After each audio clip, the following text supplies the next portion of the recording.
안녕하세요. 저는 40대 초반 여자입니다. 지금의 상황을 부정하고 싶을 만큼 제 인생에 엄청난 변화가 찾아와서 사연을 신청하게 되었습니다. 제가 왜 글을 쓰게 됐는지 설명을 하기 위해선 과거에 걸어왔던 삶에 대해 먼저 풀어놔야 이해를 하실 수 있을 것 같습니다.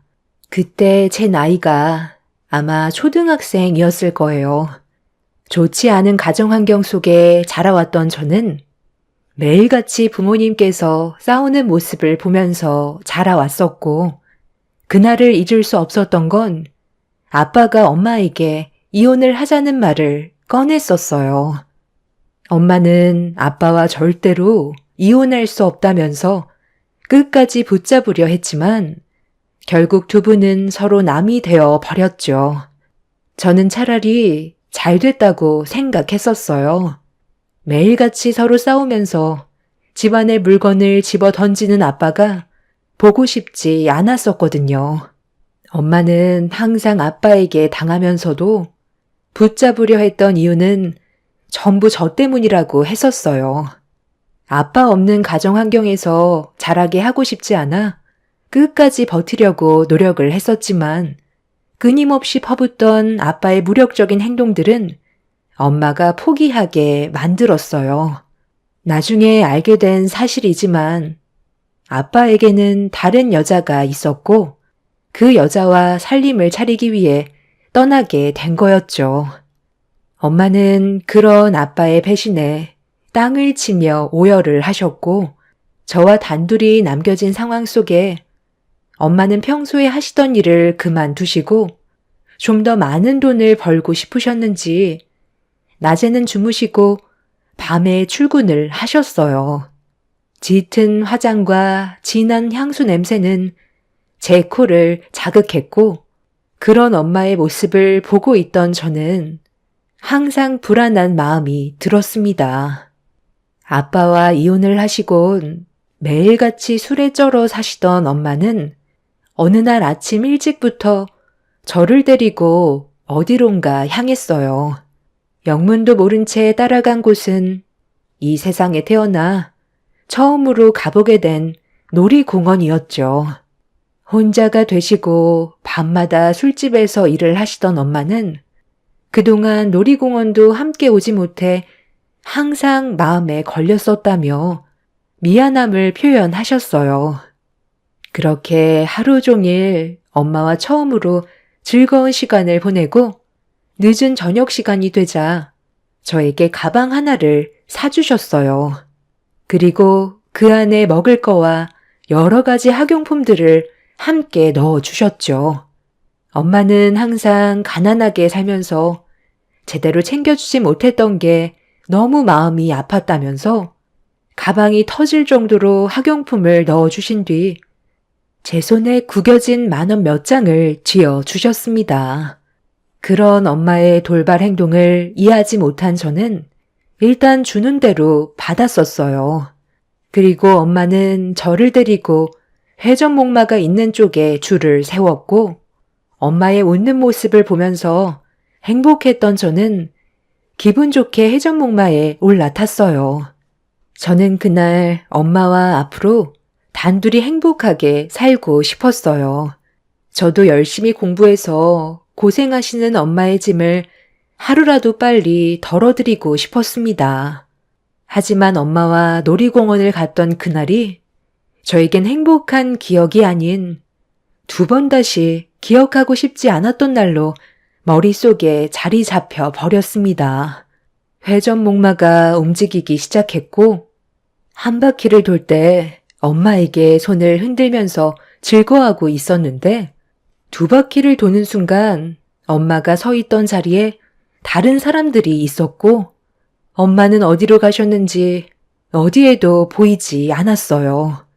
그렇게 3바퀴째 돌던 순간 뭔가 느낌이 좋지 않다는 걸 알게 되었고 회전목마가 멈추자마자 엄마를 찾기 위해 회전목마 주변을 돌아다녔지만 좀 전까지만 저를 보며 웃어주시던 엄마는 더 이상 제 앞에 나타나지 않으셨어요. 그날 정말 많은 눈물을 흘리면서 엄마를 찾기 위해 놀이공원을 한참 동안 돌아다녔지만 그날이 마지막이었다는 걸 뒤늦게 알게 된 저는 결국 그 자리에 주저앉아 한참 동안 눈물을 흘렸어요. 아무것도 바라지 않았고 엄마 옆에만 있고 싶었는데 그런 제가 짐스럽다고 느끼셨는지 놀이공원 가는 게 소원이라고 했던 그 말이 엄마와 마지막이 되어 버렸습니다. 주머니에 들어있던 10,000원 몇 장과 가방이 터질 정도로 사주신 학용품은 저와의 작별을 하기 위한 마지막 선물이었고 뒤늦게 경찰의 도움을 받아 집에 도착을 했지만 이미 그 집은 처분이 된 상태였습니다. 오갈 데가 없어진 저는 결국 보육원의 도움을 받아 자라올 수밖에 없었어요. 언젠가 나중에 엄마를 만나게 된다면 절대로 용서하지 않을 거라는 분노만 남은 채 살아왔었고 이 험난한 세상을 홀로 살아오면서 엄마의 기억은 점점 제 머릿속에서 지워져 가고 있었습니다. 그렇게 살기 위해 발버둥 치며 이 세상과 부딪히다 보니 어느새 제 곁엔 미래를 약속하게 될 남자가 생기게 되면서 결혼까지 이어졌습니다. 하지만 남편과의 결혼이 제가 생각했던 거와는 전혀 다른 방향으로 흘러갔어요. 다른 거 다 바라지 않고 그저 행복하고만 싶었는데 그건 저에게 욕심인 건지 제 삶은 전반적으로 불행만 펼쳐지고 있었습니다. 너는 어떻게 여자를 골라도 저런 애를 선택해서 엄마한테 스트레스를 주니? 처음엔 가족도 없이 혼자 살아왔다는 게 불쌍하게 느껴져서 받아줬는데 얼굴엔 항상 그늘만 가득하고 거기에다가 자식 새끼는 낳지도 못하는 몸을 가지고 있으니 내가 며느리 얼굴만 보면 얼마나 속 터지는 줄 알아? 그래도 집안일 하나는 잘하잖아요. 그거면 됐죠. 엄마가 하는 일 전부 이 사람이 하잖아요. 그걸로 만족하세요. 이 사람도 자기 몸이 아이를 가질 수 없는 그런 몸인 줄 알았겠어요? 그래서 몸으로라도 때우려 하잖아요. 저희 집안에 식모 하나 들였다 생각하는 게 훨씬 마음이 편하지 않겠어요? 재수 씨가 이번에 둘째도 아들을 임신했잖아요. 그걸로 만족하세요. 저는 이렇게 사는 게 훨씬 속 편한 것 같아요. 과일 접시 비었는데 가서 좀 더 깎아오는 게 좋지 않겠어? 제가 저런다니까. 눈치껏 행동하면 좋은데 꼭 시켜야만 움직여요. 차라리 돈을 주고 식물을 드리는 게 낫지. 뭐 하나 똑 부러지게 하는 게 없어? 너 주방에 들어가서 다시 과일 깎아서 내오고 작은 방 좀 깨끗이 청소 좀 해라. 작은 며느리가 출산을 하게 되면 우리 집에서 몸조리 한다고 했으니까 편하게 지낼 수 있는 환경 좀 만들어 놓고 시장 가서 잉어 몇 마리 사오거라. 곧 출산인데 미리 푹 고아놔야 아이를 낳자마자 먹을 수 있지. 그래야 모유도 잘 나오지 않겠어? 그리고 내일 아침에 식당에 단체 손님 예약 잡혀 있거든. 평소보다 1~2시간 정도 일찍 일어나서 먼저 음식 준비하고 있어라. 어머님, 저는 잉어보다 장어탕으로 먹고 싶은데 바꿔주시면 안 될까요? 첫 아들 출산했을 때 형님이 잉어탕 해줬는데 비린내가 약간 올라오더라고요. 그래서 저는 차라리 장어가 더 좋을 것 같아요. 첫째를 가졌을 때는 잘 몰랐는데요. 둘째를 임신하면서부터 체력이 많이 빠지는 것 같아요. 걷는 것도 힘들고 요즘에 빈혈도 좀 있는 것 같아서요. 장어로 변경해도 되죠? 형님, 이번에는 시장에서 실한 장어로 골라다가 푹 고아주세요. 둘째가 제 영양분을 다 뺏어 먹는지 첫째 때와는 다르게 몸에 힘이 많이 없네요. 형님은 임신을 해본 적이 없어서 잘 모르겠지만 제가 먹고 싶은 게 아니라 뱃속의 아이가 먹고 싶어 하는 거예요. 재수 씨가 고생이 많네요. 앞으로 필요한 거 있으면 이 사람한테 다 얘기해요. 당신 잘 들었지? 홀몸도 아닌데 우리 재수 씨 신경 좀 많이 써줘. 남편과 결혼 생활하는 동안 저는 점점 시댁 식구들에게 가족이 아닌 식모 취급을 받고 있었습니다. 그리고 항상 말끝마다 부모 없이 자라와서 눈치가 없다며 저를 안 좋은 시선으로 바라보고 있었어요. 제가 상상했던 그런 결혼 생활과는 전혀 다른 삶을 살고 있다 보니 정신적으로 많이 힘든 상태였었고 시댁 식구들이 저에게 요구하는 것들도 너무 많아져서 버티는 것도 한계가 있었습니다. 이런 삶을 살다 보니 제대로 된 가정에서 살지 못했던 게 한으로 남았었어요. 저도 부모님만 계셨다면 이런 삶을 살아가지 않았을 텐데 저를 버리고 떠나버린 부모님이 너무 원망스러웠었죠. 그날 저녁 하루 일을 마치고 제일 늦게 방으로 들어온 저는 누워서 핸드폰을 보고 있던 남편한테 제 감정에 대해 솔직하게 털어놨어요.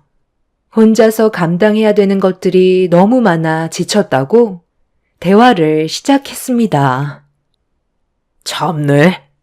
당신이 뭐가 힘들다는 거야? 우리 부모님 식당에서 잠깐 일손 도와주고 집안일 하는 것 외엔 그게 신경 쓸 일도 없잖아. 시장 좀 가라는 게 그게 그렇게 싫었어? 당신은 어차피 아이도 가질 수 없는 몸이니까 재수 씨 좀 신경 써달라고 했던 게 불만이었던 거야? 불쌍해서 걷어줬더니 이제는 배가 불렀지 아주? 무슨 말을 그렇게 해? 내 말뜻은 그게 아니잖아.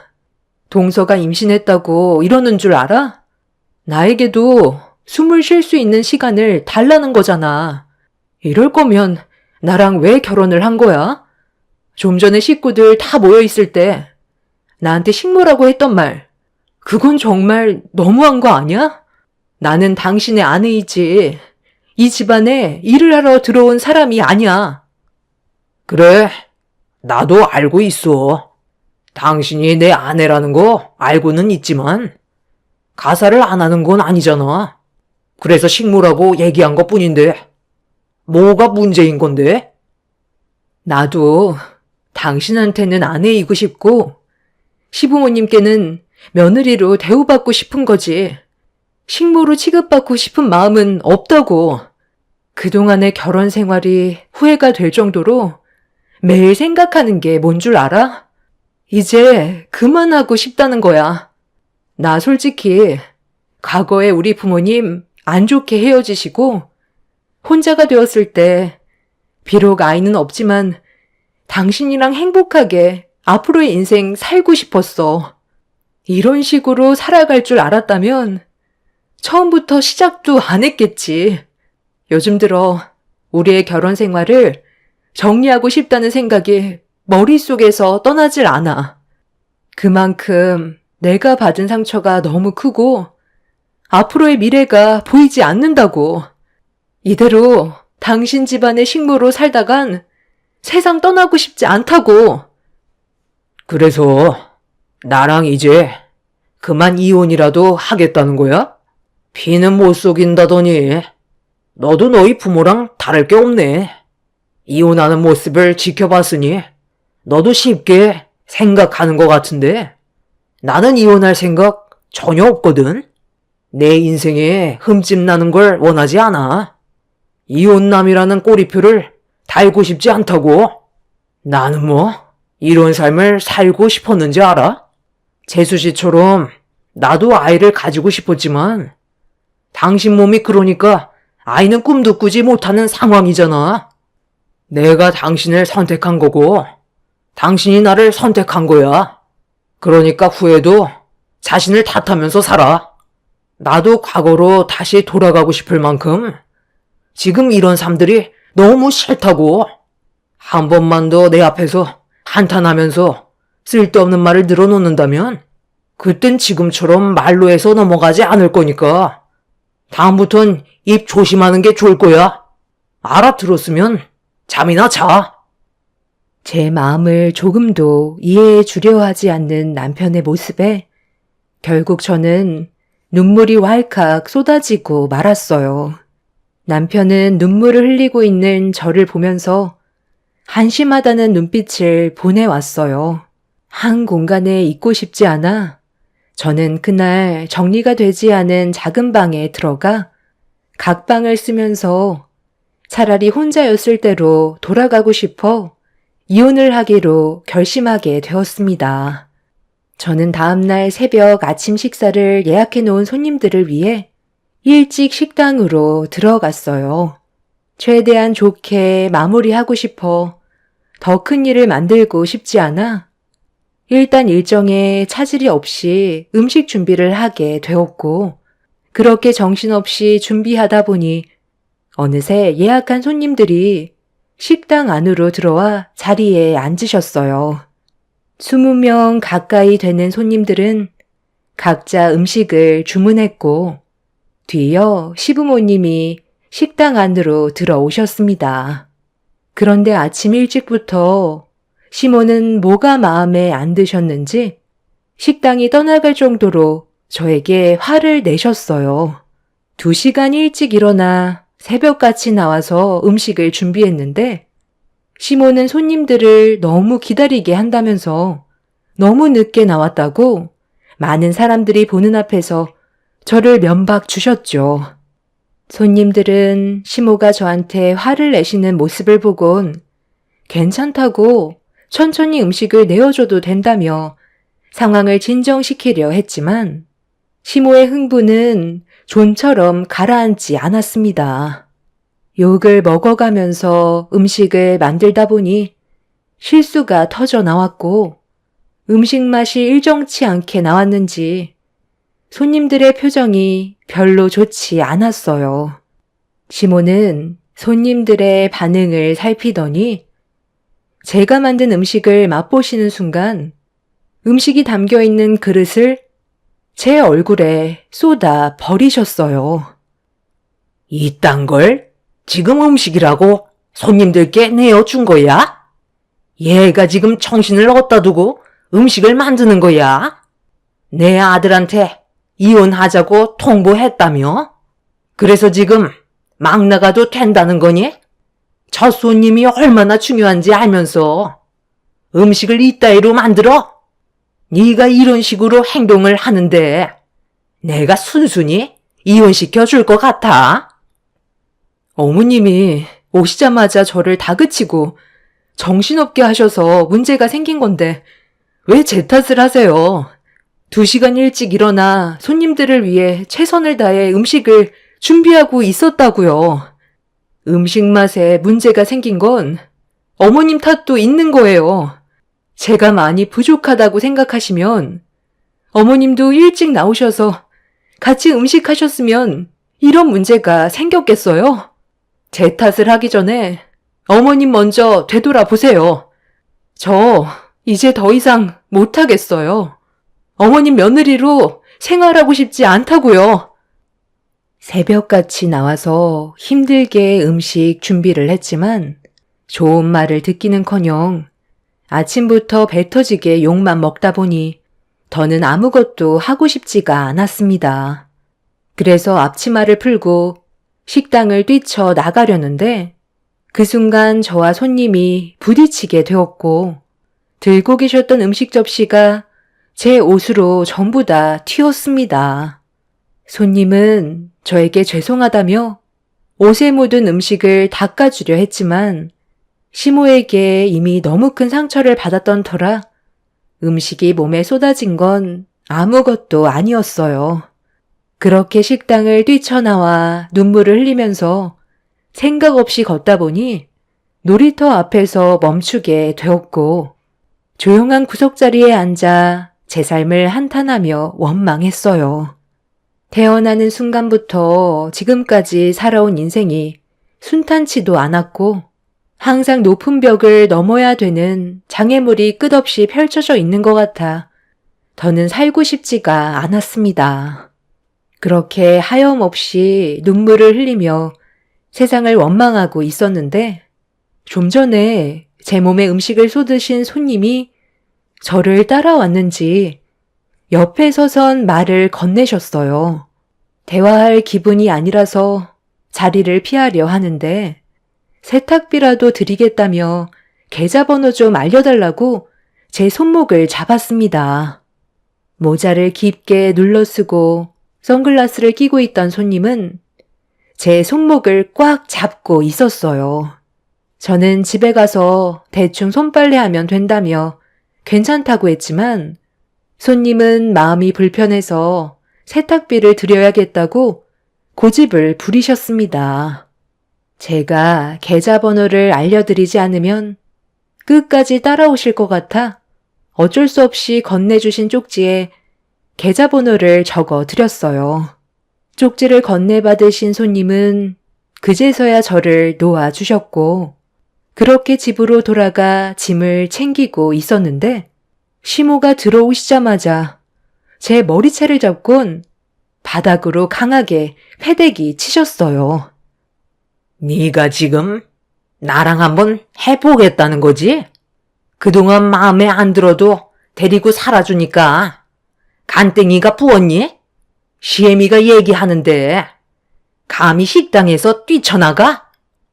저도 사람이에요. 참는데도 한계가 있다고요. 제 딴에도 잘하려고 정말 많은 노력을 했었는데 어머님은 그런 저를 좋게 봐주신 적 단 한 번도 없었잖아요. 부모 없이 길거리에서 굴러다니던 애를 걷어들여 준 것만도 감사하게 생각해야지. 어디서 지금 큰 소리야? 당장 무릎 꿇고 싹싹 빌어도 시원찮을 판에 감히 시애미한테 대들어? 아이도 가지지 못하는 몸으로 들어왔으면 평생을 죄인처럼 살아도 모자란데 짐을 싸고 있어? 갈 때까지 가보겠다는 거지? 어차피 혼자 살아온 인생 뭐가 두렵겠어요. 그 끝이 뭐가 됐든 어머님 며느리로는 도저히 못 살겠어요. 저는 어머님 밑에서 일하는 식모가 아니라고요. 시모와 한바탕 한 뒤 시댁을 뛰쳐나온 저는 무작정 택시에 올라탔어요. 그리곤 기사님께 아무데나 가달라고 부탁드린 뒤 한참 동안 서러움에 눈물을 터뜨렸죠. 그렇게 목적지도 정하지 않은 상태에서 어디론가 향하고 있었는데 핸드폰에 문자 알림음이 들리길래 생각 없이 확인을 하는 순간 제 두 눈을 의심할 만큼의 큰 금액이 제 통장에 입금이 되었다는 문자였어요. 무려 17억이라는 엄청난 돈이 제 통장으로 들어와 바로 해당 은행 지점에 전화를 걸었고 뭔가 잘못된 것 같다고 하자 착오가 아니라는 말과 함께 입금자분이 은행에 계신다는 말을 듣게 되었습니다. 전혀 이해할 수 없는 상황들이라 택시 기사님께 해당 은행으로 가달라고 부탁을 했고 그렇게 도착한 은행에 들어가니 직원분께서 저를 데리고 행장실의 문을 열어 안으로 들여보내는 순간 가슴이 철렁 내려앉았습니다. 좀 전에 저에게 계좌번호를 물어봤던 식당에 오신 손님이었어요.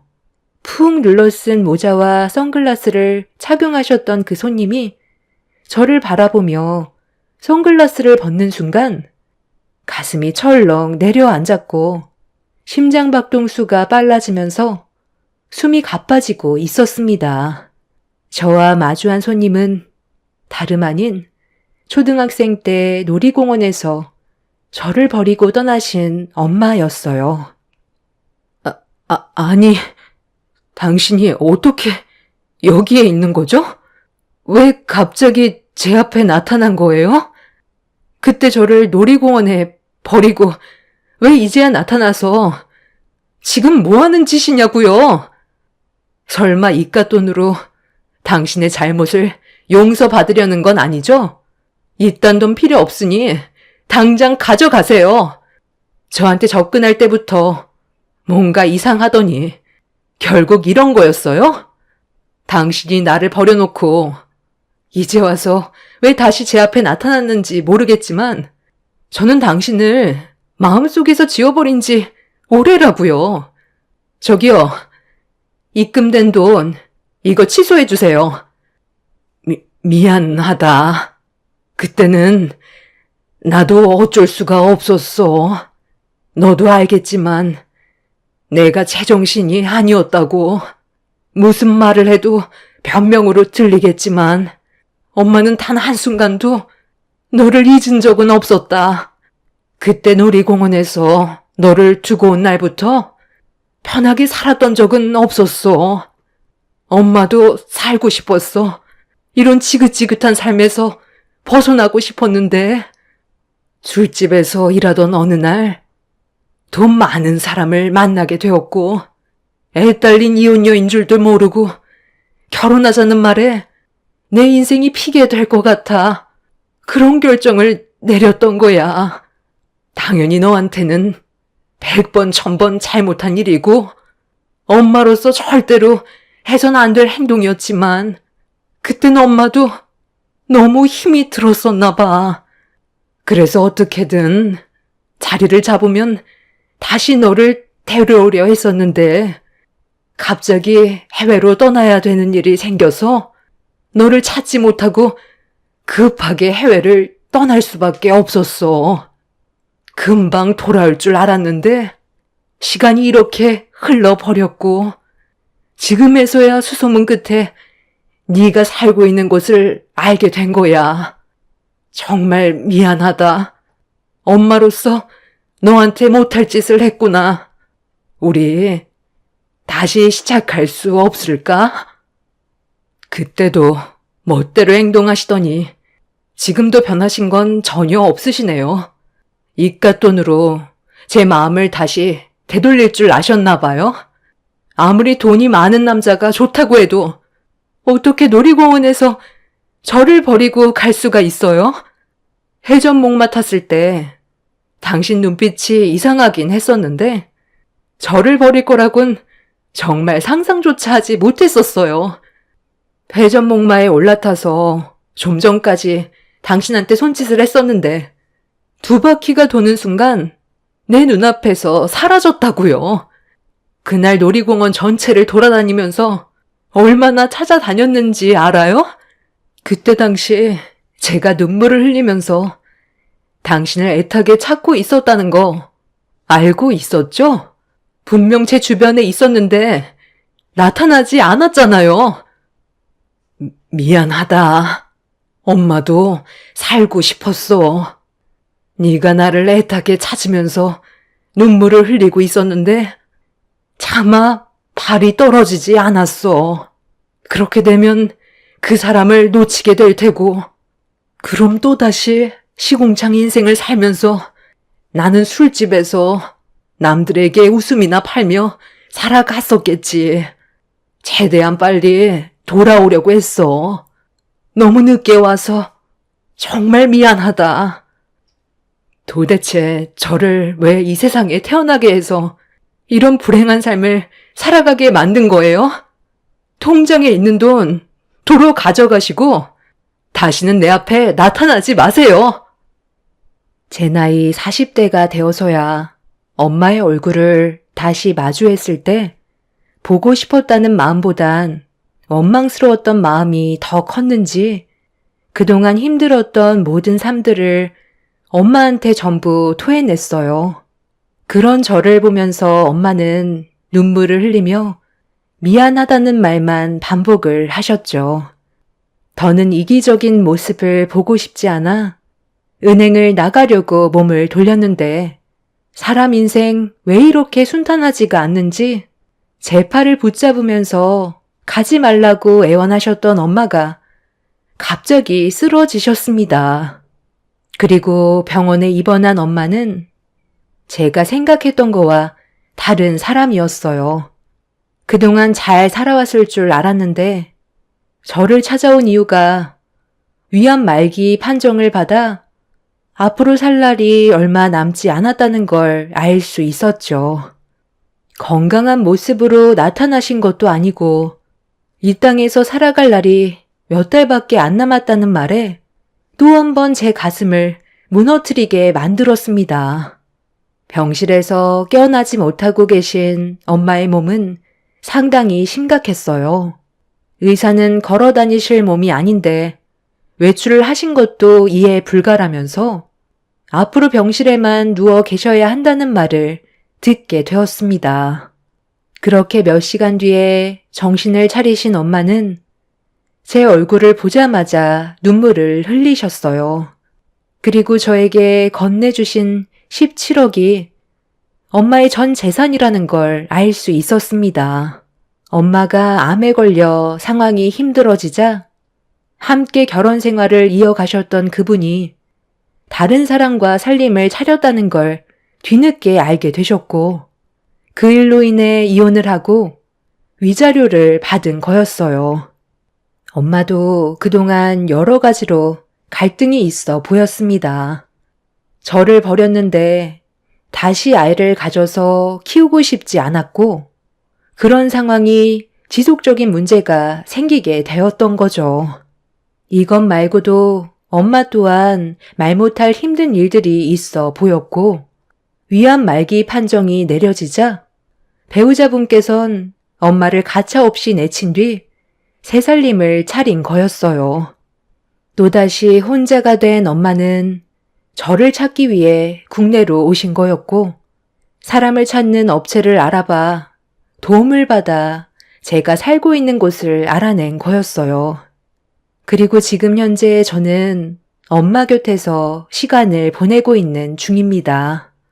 그동안 엄마를 증오하고 원망하면서 살아왔었는데 앞으로 3달 정도의 시간밖에 남지 않았다는 의사의 말에 저는 엄마 곁에서 떠나지 못하고 있습니다.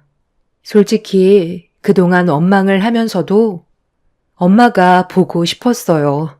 저에게 시간이 주어진다면 엄마를 찾고 싶었고 함께 시간을 보내고 싶었지 이런 식의 만남은 상상해 본 적이 없었거든요.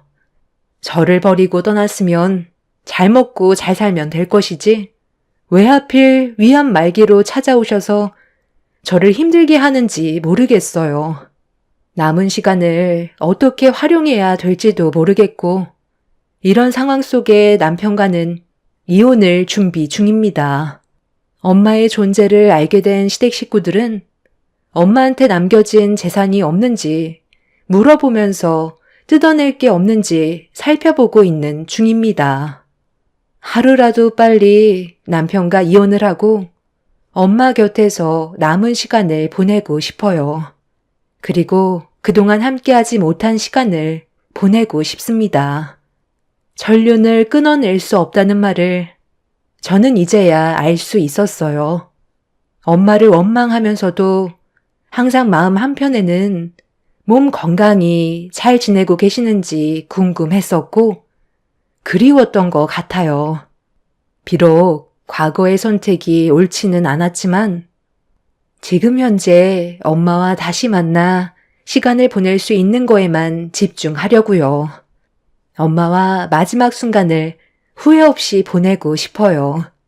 정말 기적이 찾아온다면 엄마가 다시 건강한 모습을 되찾으셨으면 좋겠어요. 함께 할 수 있는 시간이 너무 적어서 마음이 좋진 않지만 그래도 희망의 끈을 놓지 않으려고요. 제 사연 들어주신 분들 감사합니다. 안녕하세요. 저는 결혼 2년 만에 남편과 이혼을 하게 된 30대 중반 여자입니다. 지금 글을 쓰면서도 남편이 왜 저에게 그런 행동을 했는지 이해를 할 수가 없어서 너무 황당하기만 합니다. 남편과 결혼한 지 얼마 되지 않아서 시모의 몸에 문제가 생겼던 적이 있었어요. 갑작스러운 뇌출혈로 인해 한동안 병원에서 지내시다가 퇴원을 하셨는데 스텐스 시술을 받으시고 회복하신 단계에서 남편은 혹시라도 또다시 시모가 쓰러지게 되실까봐 불안함을 나타내었고 그런 모습을 지켜보고 있던 저 또한 마음이 좋지 않아 저희 집에서 한동안 같이 살기 시작했어요. 이때까지만 해도 시모와 큰 트러블 없이 서로 상처 주지 않고 잘 지내고 있었습니다. 시모와 함께 살게 될 거라곤 상상조차 하지 못했었는데 갑자기 찾아온 건강 문제로 인해 어쩔 수 없이 시모와 함께 생활할 수밖에 없었지만 결혼 초반이라서 그런지 여러 가지로 불편한 점이 많았습니다. 그래도 남편을 사랑했기 때문에 최대한 좋은 쪽으로 해결하고 싶었습니다. 남편은 시모가 요양원에 들어가는 걸 원하지 않았어요. 그래서 저에게 부탁을 했었고 몸이 회복될 때까지는 어쩔 수 없이 시모와 한 공간에서 생활을 할 수밖에 없었습니다. 몇 달 동안은 서로 최대한 맞춰가면서 지내왔었지만 시간이 가면 갈수록 시모가 원하는 요구 조건이 많아지기 시작했어요. 불편한 생활이 반복이 되니 저에게도 한계라는 게 찾아오게 되었고 어떻게 상황을 풀어나가야 할지 고민을 안 할 수가 없었습니다. 시간이 지나면 지날수록 점점 더 서로에게 안 좋은 감정만 쌓이게 될 테고 그렇게 되면 남편과의 결혼 생활에도 문제가 생기기 때문에 최대한 좋은 쪽으로 풀어가기 위한 노력을 해야 했어요. 그래서 제가 선택한 방법은 남편과 먼저 대화로 풀어나가는 거였죠. 저 혼자서 시모에게 불편한 점들을 털어놓게 되면 오히려 역효과가 날 것 같아 남편을 먼저 설득시켜서 같이 대화를 이끌어 간다면 좀 더 좋은 방향으로 함께 지낼 수 있을 것 같다는 생각에 제가 가진 고민거리들을 남편에게 전부 털어놓았어요. 한 공간에서 지내는 동안 시모와 얼굴을 붉히고 싶지도 않았고 몸 상태가 회복이 될 때까지 좋은 감정을 유지하고 싶었어요. 이게 제가 처음 생각한 계획이었는데 예상했던 거와 다르게 남편과 대화를 하면서부터 삐걱거리기 시작했고 저와 다른 생각을 가지고 있는 남편의 말에 많이 당황스러웠습니다. 오히려 저에 대한 불만이 더 많았었죠. 당신이 생각하는 것들, 우리 엄마가 가지고 계신 불만들이야. 함께 지내면서 좀 편하게 지내면 안 돼? 엄마 몸이 안 좋으니까 그럴 수 있는 거지. 몸이 안 좋으시면서 집에 혼자 계시는 동안 하고 싶은 건 다 하시는 것 같던데? 내 말이 무슨 뜻인지 모르는 거야? 나도 퇴근하면 얼마나 지치고 힘든 줄 알아? 어머님이 드신 거 치우시고 어질러 놓으신 건 본인이 알아서 해결해 달라는 건데 매일 깨끗하게 싹 다 치워놓고 정리해 놓아도 그때뿐이잖아. 말로는 알았다고 하시는데 행동은 전혀 달라진 게 없으시잖아.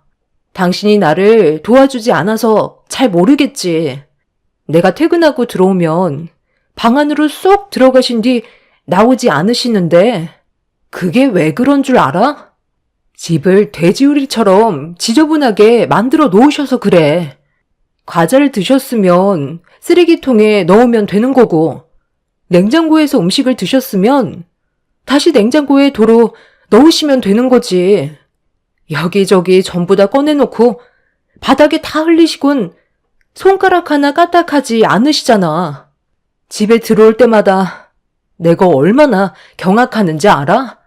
당신은 나보다 퇴근을 늦게 하니까 매일 집안이 깨끗한 상태인 것만 보는 거지. 내일 내가 손가락 하나 까딱하지 않고 있을 테니까 어떤 상태인지 한번 볼래? 과자를 들고 집안을 돌아다니시면서 드셨는지 집안 전체가 과자 부스러기야. 이런 건 청소기 돌리면 되니까 그렇다 쳐도 음료를 드시다가 쏟으셨으면 당연히 닦아야 되는 게 상식 아니야? 아침부터 쏟으셨는지 음료가 바닥 마루에 스며들어서 들뜨기까지 했다고.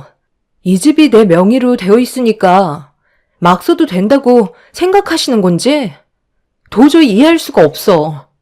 내가 어머님 댁에 갔을 때만 해도 집이 상당히 깔끔했었는데 어머님 집이 아니니까 막 사용해도 된다고 생각하시는 것 같아.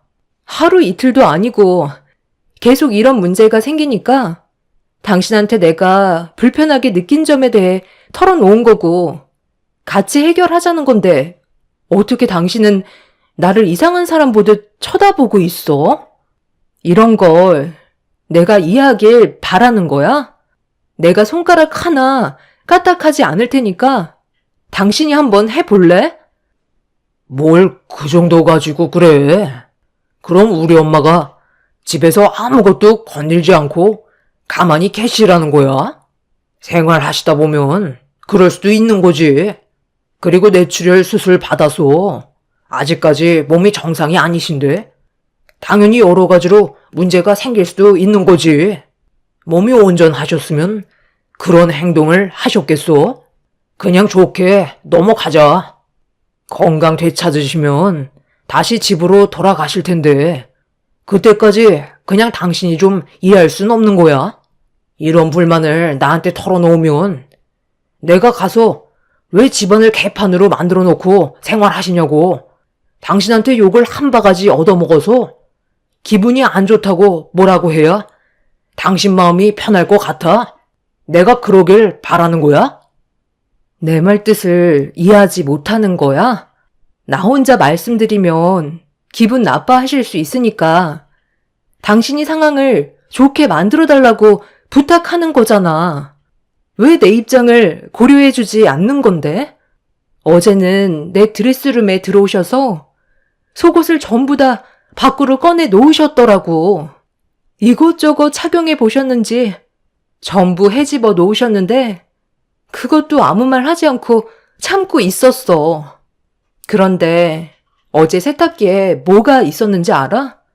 내 속옷이 들어가 있었다고. 어머님이 나 몰래 입으셨다니까. 아무리 몸이 좋지 않으시다곤 하지만 이건 정말 아니지 않아? 내가 도대체 어디까지 이해하고 넘어가야 되는 건데? 이런 문제가 지속되면 같이 지낼 수 없을 것 같아. 당신 속옷이 좋아 보이면 그럴 수도 있는 거지. 가족끼리 뭐가 문제가 된다는 거야? 당신 원래 속이 좁은 여자였어?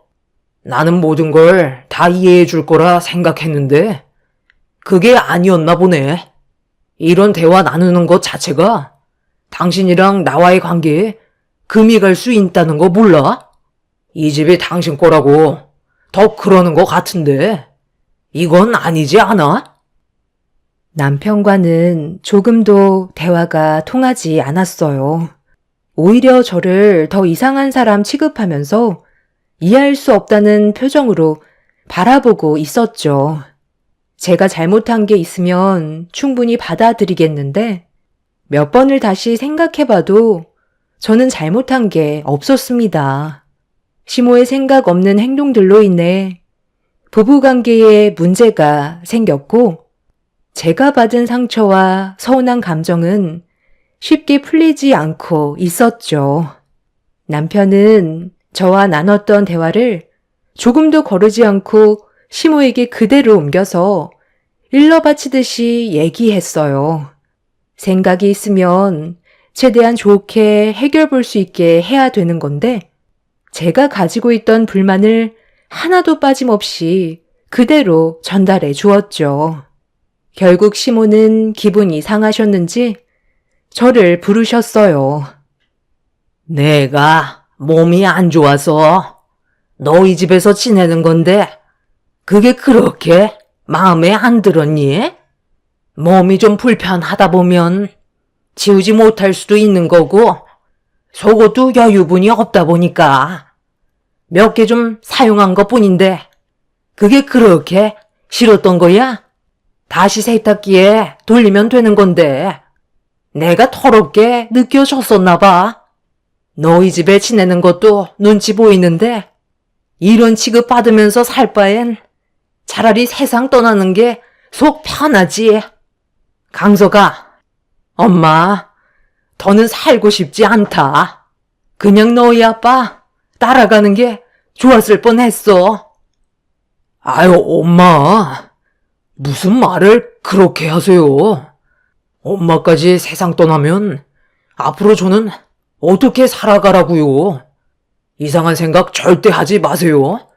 이게 다 당신 때문이잖아.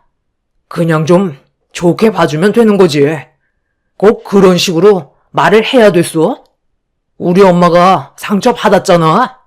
빨리 사과드리지 못해? 우리 엄마 어떻게 되면 책임질 거야? 됐다. 그만해라. 며느리가 무슨 잘못이 있겠니? 이게 다 내가 부족해서 벌어진 일인걸. 조금이라도 여유가 있었다면 이런 취급받으며 살아왔겠니? 남편과 시모를 바라보고 있는데 정말 어이가 없었습니다. 저는 함께 생활하는 공간에서 서로가 배려를 하면 좋을 것 같아 남편에게 내 고민을 털어놓은 거였는데 남편의 생각 없는 입방정이 상황을 더 악화시키게 된 거였죠. 좋게 해결하려 했던 계획과는 다른 방향으로 흘러가 버리는 바람에 그날 이후 집안 분위기는 순식간에 안 좋아지고 말았습니다. 저 혼자 너무 많은 스트레스를 받고 있는 것 같아 주말에 시모와 남편과 한 공간에 있는 게 답답해서 친정집으로 향했어요. 제가 가지고 있는 고민거리를 엄마한테 털어놓게 되니 한결 마음이 편했었죠. 그런데 제 말을 끝까지 들어주시던 엄마는 예상 밖의 답을 해주셨어요. 사돈을 우리 집에서 생활하게 하는 건 어떻게 생각하니? 건강 상태가 많이 안 좋다면서 너희 집에서 지내면 하루 종일 혼자 계시는 건데 너무 심심하지 않겠어? 저녁 늦게까지 혼자 지내다 보면 쓸데없는 생각을 할 수도 있는 거고 우울증까지 찾아오면 지금보다 더 상황이 악화될 것 같은데 엄마도 혼자라서 심심했던 참인데 건강을 회복하실 때까지만 같이 지내는 것도 나쁘지 않을 것 같은데 엄마 걱정은 하지 말고 한번 말씀드려봐라. 분명 좋게 생각하실 거야. 왜 엄마가 고생을 해요? 이건 좋은 방법이 아닌 것 같아요. 차라리 요양원에 보내드리는 게 좋겠어요. 오늘 그이랑 진지하게 얘기 좀 해보려고요. 지금 서로가 예민한 상황에서 그 말을 꺼내는 것 자체가 더 안 좋은 상황으로 만들게 되는 거니까 그 말은 전서방과 갈라서겠다는 말로 들리게 될 거다. 너희 결혼한 지 얼마 되지도 않았는데 벌써부터 삐걱거리면 앞으로 어떻게 살아가려고. 엄마가 중간 역할을 잘 해줄 테니까 일단 생각이 있으신지 그것만 여쭤봐라. 엄마는 갑자기 시모와 한 집에서 같이 생활하시겠다며 예상하지 못한 말씀을 하셨어요. 제가 그동안 힘들었던 걸 생각하면 엄마도 분명 스트레스를 받게 되실 텐데 저는 그걸 원하지 않았습니다. 하지만 엄마는 적극적인 모습을 보여주셨고 무슨 생각을 가지고 시모와 함께 생활하시겠다는 건지 이해를 할 수가 없었어요. 괜히 또 큰일이 생기기라도 할까봐 걱정이 많았었죠. 집으로 돌아간 이후 제가 아무것도 하지 않고 있자 엄마는 시모에게 직접 전화를 하셨어요. 방에서 한참 동안 대화를 주고 받으시더니 갑자기 남편을 불러 짐 챙기는 걸 도와달라고 하셨습니다. 시모는 저희 엄마 집에서 지내시기로 결정을 하신 것 같았어요. 여기서 너한테 인간이야 취급을 받으면서 생활하는 것보다야 낫지 않겠니? 그래서 너희 사돈집으로 지내기로 결정하게 됐다. 너희 출근하면 하루 종일 집에만 있는데 그 시간 보내는 것도 힘들고 차라리 이번 기회에 사돈과도 친해질 수 있는 좋은 기회 아니니?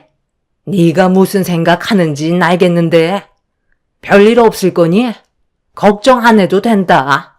그럼 앞으로 무슨 일 있으면 너희 사돈집으로 오도록 해라. 며느리 눈치 보느라 그동안 정말 힘들었는데 이제 숨통 좀 트이겠네. 시모는 제 눈치 안 보고 살아도 돼서 좋다며 오히려 속 편하게 생각하시는 것 같아 보였어요.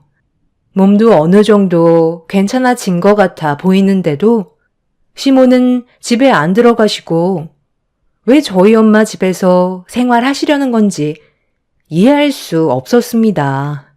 엄마가 시모에게 직접 전화를 하셨기 때문에 많이 당황스러웠었죠. 저는 너무 불안했던지라 시모와 남편을 따라 저희 엄마 집으로 향하게 되었고 엄마는 밝은 얼굴로 시모를 반겨 주셨습니다. 이미 작은 방 하나를 깔끔하게 청소해 두셔서 남편이 바로 시모의 짐을 풀 수 있었어요. 엄마의 생각을 알 수 없었던 저는 아무 말 하지 않고 지켜만 볼 수밖에 없었어요. 나중에 다시 여쭤볼 생각을 가지고는 있었지만 시모는 집안을 둘러보시면서 만족해 하시는 눈빛을 볼 수 있었습니다. 거실이 시끌벅적해지자 2층에서 손님이 왔냐며 누군가 걸어 내려오길래 확인을 해보니 이모가 자다 일어나셨는지 아래층을 바라보고 계셨어요. 워낙 바쁘신 분이라 얼굴 한번 뵙는 게 쉽지 않았는데 연락도 없이 엄마 집에 오셔서 저도 많이 놀랐었죠. 그런데 저희 이모를 본 시모가 얼굴 표정이 굳어지면서 거실로 내려오는 이모에게 질문을 하셨어요. 아이고, 오늘 놀러 오셨나 보다. 저도 오늘부터 사돈집에서 도움 좀 받으려고 왔거든요.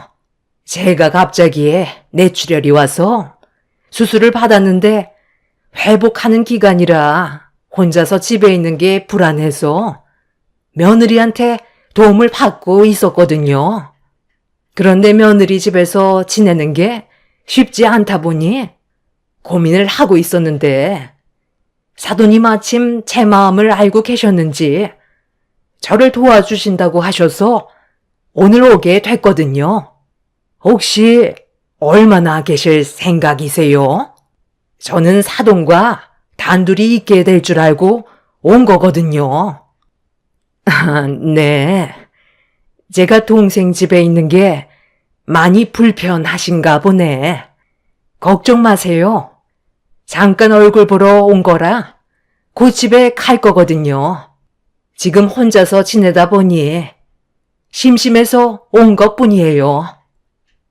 이모는 최근에 이혼을 하신 터라 혼자서 지내고 계셨는데 사업 때문에 많이 바쁘셔서 얼굴 한번 뵙기 힘들었었는데 시간적 여유가 생기셨는지 그날 저희 엄마 집에서 하루를 보내고 계셨죠.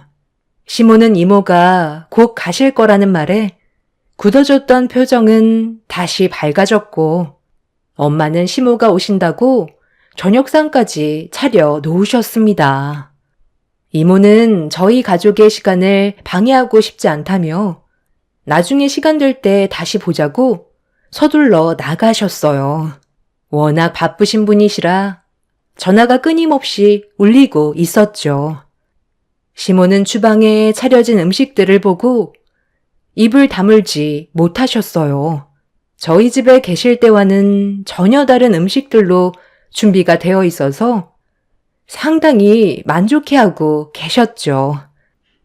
아이요, 사돈집에서 지내기로 결정했던 게 정말 잘한 선택이었네요. 앞으로 이런 음식들로 대접받을 수 있는 거잖아요. 그동안 혼자 지내는 게 너무 외롭고 힘들었었는데 앞으로 그냥 사돈집에서 눌러 앉을까 봐요. 이런 음식 매일 먹으면 몸도 금방 좋아지겠네.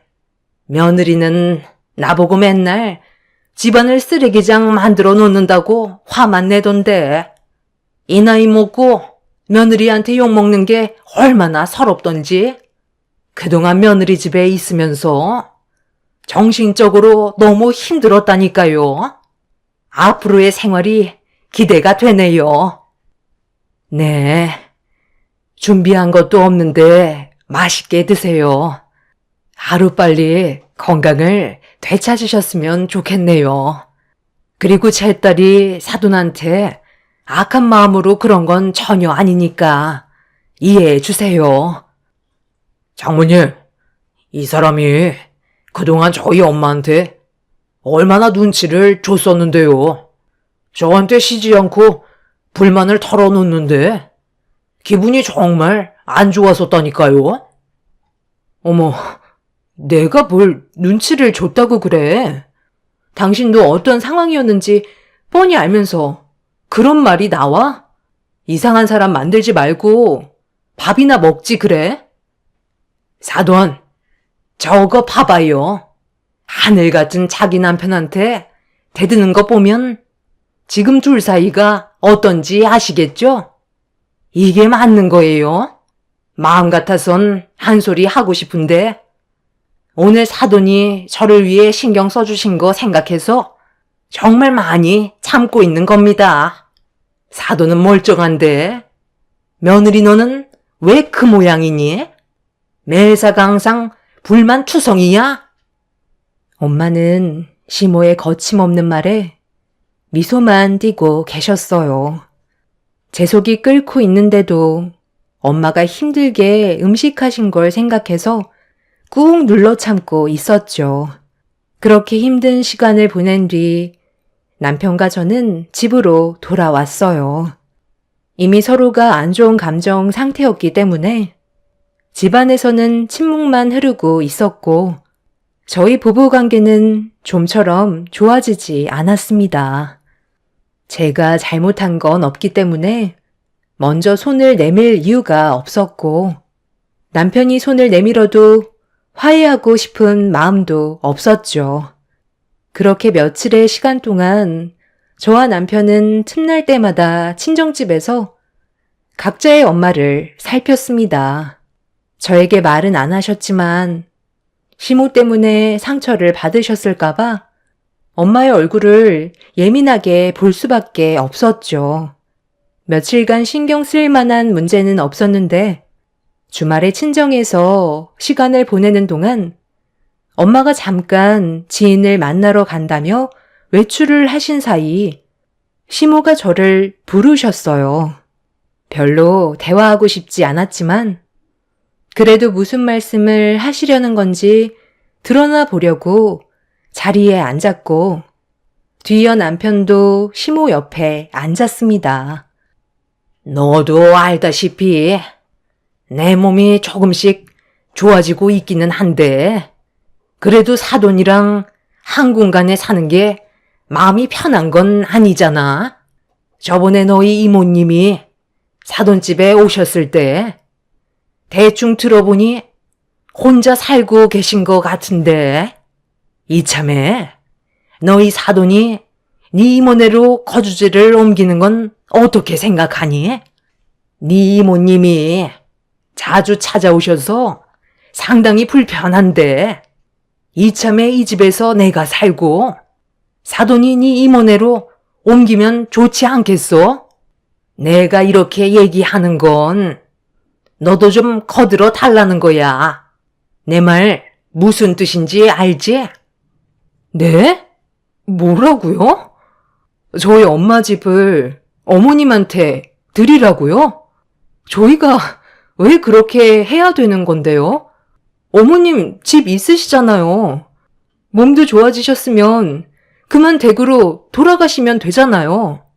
계속 저희 엄마 집에 지내시는 것도 눈치 보이지 않으세요? 하루 이틀도 아니고 벌써 몇 달이나 시간이 흘렀는데 저희 엄마가 말은 안 하시지만 상당히 힘드실 거라고요. 방금 하신 말씀은 못 들은 걸로 할 테니까 이제 그만 댁으로 돌아가 주세요. 지켜만 보는 것도 한계라고요. 우리 엄마가 이 집이 마음에 드셨나 봐. 여기서 지내는 동안 얼굴 혈색이 달라지셨잖아. 그래서 당신이 장모님한테 좋게 설명 좀 해주면 좋을 것 같은데. 도대체 멀쩡한 집 놔두고 왜 우리 엄마 집을 눈독 들이는 건데? 나한테 뭐 숨기는 거라도 있어? 어머님, 저한테 말하지 않은 거라도 있는 거예요? 너나 장모님이나 왜 이렇게 눈치가 없는 거야? 엄마 집을 처분했으니까 하는 말이잖아. 내 입으로 꼭 말을 해야 돼? 우리 엄마 집 예전에 처분했어. 뭐라고? 예전이라면 우리 집에서 생활하실 때 처분하셨다는 거야? 그걸 왜 이제야 얘기하는 건데? 그래서 건강을 되찾으셨는데도 나가지 못하고 계셨던 거야? 내가 살던지 그거 얼마 하지도 않는데 내 몸에 문제가 생기고 나서부터 뭐하러 아끼면서 살아야 되나 싶더라. 그래서 그 돈으로 여기저기 돈 좀 써봤다. 얼마 안 되는 돈이라 눈 깜빡할 사이에 내 손에서 사라지더라. 돈 모을 때는 정말 힘들었는데 돈 나가는 건 순식간이었지만 그래도 후회는 안 한다.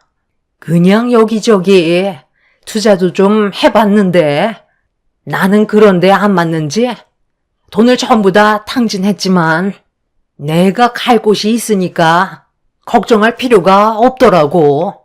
너희 집에서 생활하다가 사돈집에서 함께 살고 있긴 하지만 아무래도 같이 산다는 게 정말 편한 건 아니잖니? 특히 네 이모가 사돈집에 오기라도 한다면 아주 가시방석이다. 그래서 이 집을 내가 사용하고 너희 사돈이 네 이모네로 거주지를 옮기는 게 어떻겠냐 이거야. 당연히 명의는 내 이름으로 해주면 더 좋지 않겠어? 너희 사돈이 베푸는 걸 좋아하는 것 같은데 이참에 이 집을 나한테 주라고 네가 잘 좀 얘기해봐라.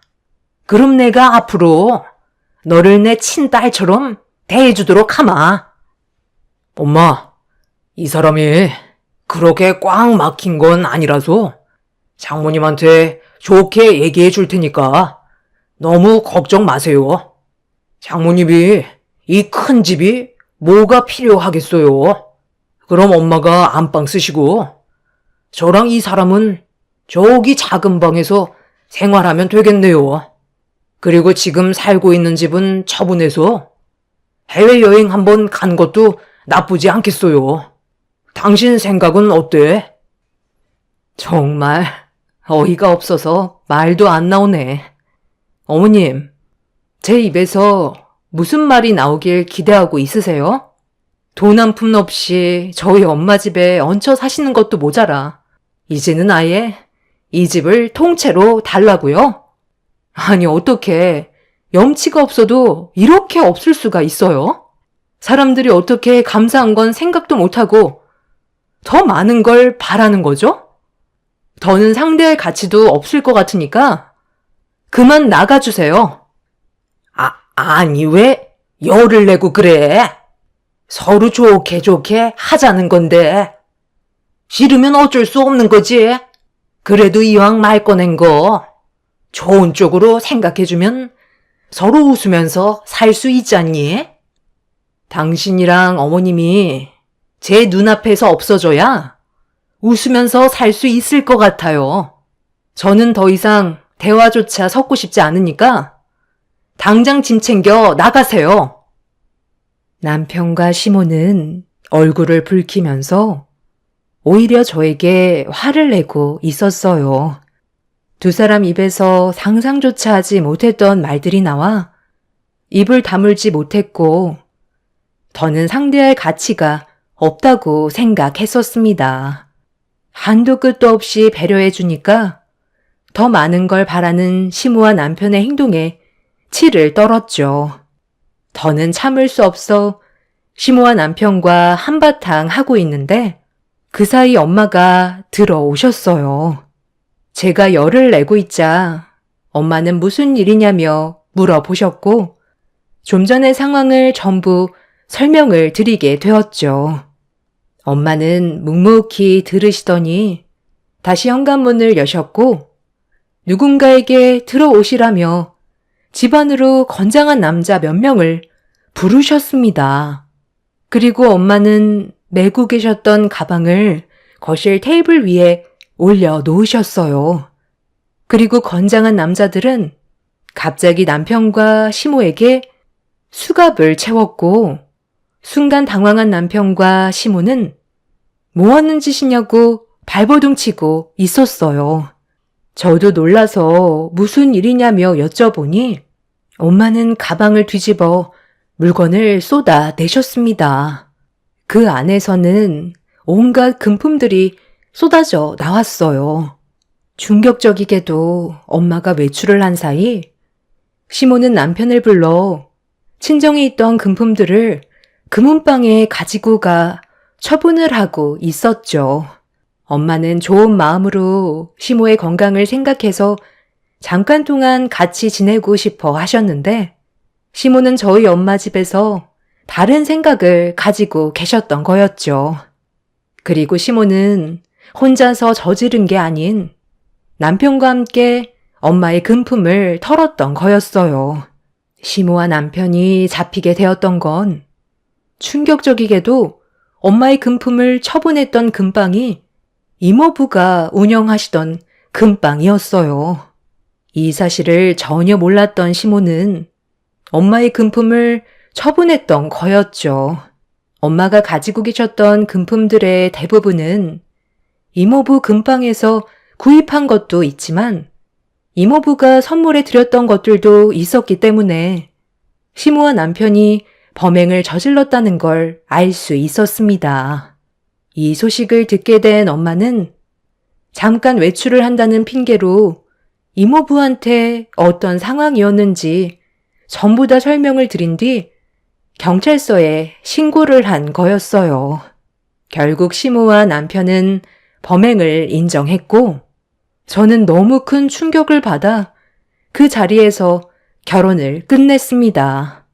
벌이가 얼마 되지 않던 남편과 돈 한 푼 없던 시모는 들키게 될 거라곤 생각하지 못했는지 금품을 처분한 돈으로 주식에 투자하려는 계획을 가지고 있었어요.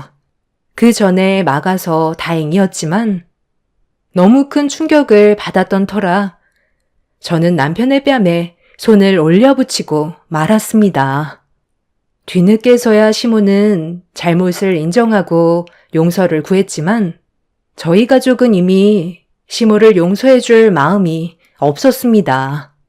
이모부는 이모와 이혼을 하셨는데도 저희 엄마가 안 좋은 상황에 빠지는 걸 바라지 않으셔서 도와주셨던 거였죠. 그리고 최근에 이모와 이모부가 재결합하신다는 소식도 들을 수 있었습니다.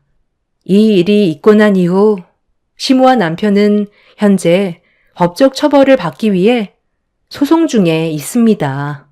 저희 가족이 받았던 정신적인 충격에 대한 위자료까지 소송을 진행 중에 있죠. 호의를 베풀면 당연한 권리로 생각하던 그 사람들의 끝을 보게 되었지만 기분이 많이 안 좋습니다. 사랑하던 사람이 변해가고 있는 모습을 보게 되었으니까요.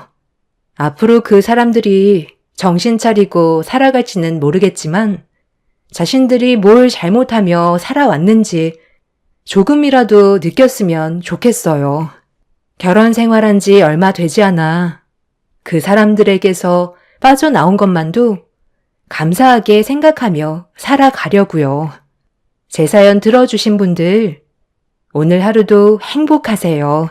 감사합니다. 안녕하세요. 저는 얼마 전에 상견례를 했다가 상처만 받고 돌아오게 된 30대 중반 여자입니다. 결혼이라는 거 사랑하는 사람과 마음만 맞으면 할 수 있을 거라 생각했었는데 그건 제 착각이었다는 걸 이번 일을 통해 많은 걸 느끼게 되었습니다. 좋은 남자를 만나 결혼이라는 마음을 가지게 되었을 때 양가 집안에 인사를 드리게 되었고 그때까지만 해도 별 문제는 없었어요. 양가 부모님께서 저와 예비 신랑을 좋게 보셨고 상견례 얘기도 자연스럽게 나왔었어요. 그리고 2주 뒤 상견례를 일정을 잡게 되었는데 그 사이 상당히 많은 일들을 겪게 되었고 처음으로 결혼에 대한 고민을 안 할 수가 없었습니다. 결혼을 허락하셨던 시부모님께서 제가 일하는 곳에 찾아오셨어요. 연락 한 통 없이 갑자기 불쑥 문을 열고 들어오셔서 많이 당황스러웠지만 최대한 침착하게 시부모님을 자리로 모셨습니다. 인사를 드리러 갔을 때 레스토랑을 운영한다고 말씀드렸었는데 그때 시간 될 때 식사하러 오신다고 하셨지만 미리 연락은 주실 줄 알았거든요. 남자친구가 저에게 깜박하고 말을 하지 않았을지도 모른다는 생각에 연락을 해봤지만 남자친구 또한 예비 시부모님께서 레스토랑에 찾아오셨다는 거에 놀랐는지 당황해하며 저에게 미안하다는 말을 꺼냈습니다. 어쩔 수 없는 상황이었기 때문에 있는 그대로의 모습을 보여드리는 것도 나쁘지 않을 것 같아 좋게 생각했어요. 그렇게 음식 주문을 받은 뒤 최대한 신경 써서 내어 드렸습니다. 예비 시부모님께서는 식사를 하실 때 표정은 나쁘지 않으셨고 어느 정도는 만족해 하시는 것 같은 얼굴이셨어요. 식사하실 때 불편해 하실까봐 잠깐 자리를 비켜드렸었는데 저를 부른다는 직원의 말에 예비 시부모님께 다가가니 자리에 앉으라며 대화하기를 원하셨고 식사를 하시면서 저에게 개인적인 질문들을 꺼내기 시작하셨는데 좀 놀라는 일이 있었어요. 갑자기 연락 없이 찾아와서 많이 놀란 얼굴이긴 한데 있는 그대로의 모습을 보고 싶어서 온 것뿐이니까 그게 신경 쓰지 않아도 된다. 그나저나 레스토랑에 손님이 꽤 많이 찾아와 주는 것 같은데 장사가 어느 정도는 되나 봐. 한 달 매출이 얼마나 되는지 알려줄 수 있나? 다른 거 다 떠나서 그게 제일 궁금했거든. 내 아들과 앞으로 결혼 생활하는 동안 레스토랑 운영하는데 적자가 나면 안 되잖아. 둘이 결혼을 허락해줬던 건 그래도 안정적인 생활이 될 것 같아 허락해준 건데 레스토랑 운영에 어려움을 겪게 된다면 내 아들이 힘들게 버는 돈들을 희수 씨가 다 까먹을 거 아니야. 뭐든 확실하게 하는 게 좋으니까 매출 좀 알려줄 수 있나? 아, 네. 매달 다르기는 하지만 한 자리에서 5년간 문제없이 운영해왔고 어려움을 겪었던 적은 없었어요. 월 매출은 대략 5천 정도는 나오는 것 같아요. 음식점에서 월 매출 5천이면 많이 버는 편은 아니지 않나? 더군다나 일반 음식점도 아니고 레스토랑은 단가도 비싼데 직원들 월급 챙겨주고 이것저것 빠지면 순수익으로 남는 건 얼마 없을 것 같구만. 음식 맛은 나쁘지 않으니까 사람들이 그래도 꾸준하게 찾아주는 것 같기는 한데 내가 생각했던 것보다 그렇게 많이 벌지는 못하네. 그래도 매달 여행 정도는 보내줄 수 있는 여건은 되는 거겠지? 아들 결혼식 끝나고 신혼여행 다녀오면 우리도 여행 좀 갈까 하는데 신경 좀 써줄 수 있는 거지? 그동안 모아둔 돈도 꽤 될 거 아니야. 5년 정도 벌어 모았으면 여행 정도는 보내줄 수 있지 않나? 그래도 세상 떠나기 전에 3대 폭포는 한번 보고 싶은데 돈이 만만찮아서 우리 형편으로는 많이 부담스러운 금액이거든. 그런데 오늘 예비 며느리가 운영하는 레스토랑을 보니까 어느 정도 안심은 되네. 여행 걱정은 안 해도 되겠어.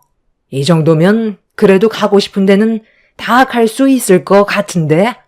희수 씨가 우리 집안에 잘하는 만큼 나도 그만큼 신경 써줄 테니 부담 갖지 않아도 돼. 내가 지금까지 살아오면서 느낀 건데 인생에 남는 건 여행밖에 없더라고. 그래서 우리 집안은 1년에 한 번은 무리해서라도 해외여행 다녀오거든. 예비 새아가도 앞으로 우리 식구가 될 텐데 우리가 어떻게 살아가는지 어느 정도는 알고 있어야 도움이 되지 않겠어? 식구 하나 더 늘었으니 더 자주 다녀야지. 무슨 말을 해야 될지 모르겠더라고요. 그냥 묵묵히 예비 시부모님 식사하시는 거 쳐다보면서 어색한 미소만 지어 보였고, 왜 레스토랑에 오셨는지 알게 된 순간부터 기분이 좋지는 않았어요. 제가 벌어모은 돈으로 예비 시부모님께서는 해외여행을 다니고 싶어 하셨습니다. 남자친구와 결혼을 하게 되면 아이도 가지게 될 테고 집도 넓혀가야 하기 때문에 더 많이 모아야 하는데 예비 시부모님은 제 돈으로 여행 갈 계획만 세우시는 것 같아 계속 그 말을 듣고 있던 저는 얼굴 표정이 굳어져 가고 있었어요. 어떤 식으로 대처를 해야 될지 모르겠더군요. 아직 상견례도 하지 않았는데 벌써부터 이런 말을 듣게 되니 제가 상상했던 결혼 생활과는 정반대로 흘러가는 것 같아 남자친구와의 결혼에 대해 고민을 안 할 수가 없었어요. 그래서 그날 예비 시부모님이 식사를 하시고 돌아가신 뒤 남자친구가 레스토랑에 왔을 때 좀 전에 있었던 상황들에 대해 대화를 나누면서 제가 가지고 있는 고민들을 털어놓게 되었습니다. 진지하게 받아들이던 남자친구도 자기 부모님이 그런 말을 하고 가셨다는 거에 많이 놀랐는지 난감한 얼굴 표정으로 저에게 미안하다는 말을 꺼내게 되었죠. 연락도 없이 오신 건 이해할 수 있지만 결혼식도 올리지 않은 저에게 대놓고 제가 버는 돈으로 여행을 가시겠다고 말씀하신 것 보면 평범하신 분들은 아니라고 생각했어요. 그날 남자친구가 예비 시부모님께 잘못된 점에 대해 말씀드리겠다고 했지만 그분들의 생각이 크게 바뀔 것 같지 않아 큰 기대는 하지 않고 있었습니다. 그렇게 늦은 저녁에 남자친구한테 연락이 오게 되었고 좋게 잘 설명드렸다면서 제 기분을 풀어주려고 노력했어요. 누구나 실수는 할 수 있기 때문에 저도 그냥 넘어가려 했었죠.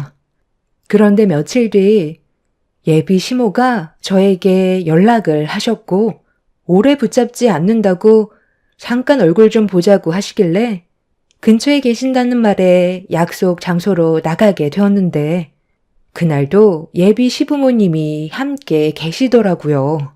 어색한 미소로 인사를 드린 다음 무슨 일 때문에 보자고 하신 건지 여쭤보는 순간 저는 표정 관리가 되지 않았습니다. 예비 시모가 제 팔을 끌어당기면서 데리고 들어간 곳은 백화점이었어요. 그리고 저를 보며 밝은 얼굴로 새로 나온 상품 하나를 눈여겨봤다고 직접 보여주셨죠. 이게 내가 봐놓은 신상이거든. 어떠니? 나한테 잘 어울리는 것 같아. 한정 상품이라 지금이 아니면 기회가 없을지도 모른다고 그러는데 발이 떨어져야 말이지. 그냥 당신을 위해서 만들어진 상품 같은데 이건 무조건 사야 돼. 더군다나 한정품이면 있을 때 일단 지르고 봐야지. 안 그럼 나중에 100% 후회한다니까. 당신도 봐놓은 거 있다고 하지 않았어? 그것도 상품이 이제 하나밖에 안 남았다며. 이거 사고 바로 이동하는 게 좋겠네. 그 사이 다른 사람이 사진 않겠지? 한두 푼 하는 것도 아니라서 잠깐 사이에 발리지는 않을 거야. 일단 당신 것부터 계산하고 이동해도 늦지 않으니까 더 필요한 건 없는지 좀 더 살펴봐봐. 일단 나는 이거 하나면 만족할 것 같아. 이 상품으로 주세요. 확실히 신상이라 그런지 때깔부터가 다르네. 이거 들고 있으면 주변 사람들이 다 쳐다보겠어. 결제는 어떻게 할 거냐고요? 당연히 일시불이죠. 예, 뭐하고 있어? 후딱 결제해야지. 얘가 우리 집안에 들어올 며느리인데요. 저기 건너편에서 레스토랑 운영하고 있거든요. 월 매출이 5천이라 돈도 꽤 많이 벌고 있어서 명품 가방 하나 사준다고 했거든요. 이래서 며느리를 잘 둬야 한다니까요. 요즘 이런 며느리 흔치 않잖아요. 저희 조만간 3대 폭포도 다녀오게 생겼어요.